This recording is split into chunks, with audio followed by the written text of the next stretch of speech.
Yung bahay may update na. Kumusta naman yung panliligaw ko? Wala bang update? Ano po update?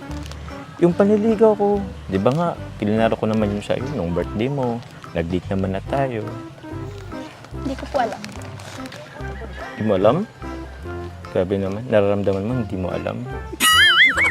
Bakit po naiinip na po ba kayo? Ay, hindi. Tatanong lang ako ng update. Pero, sabi ko ba sa'yo, andan naman ako maghintay kahit kailan.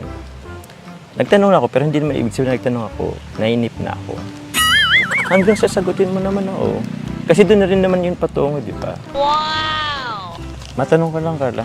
Minsan ba naisip mong sagutin agad ako? Ang kulit niya naman po. Oh, kumana, anong makulit doon? Sabi ko nga po kasi kailangan ko pong mag-focus sa pag-aaral. Focus. Eh, yung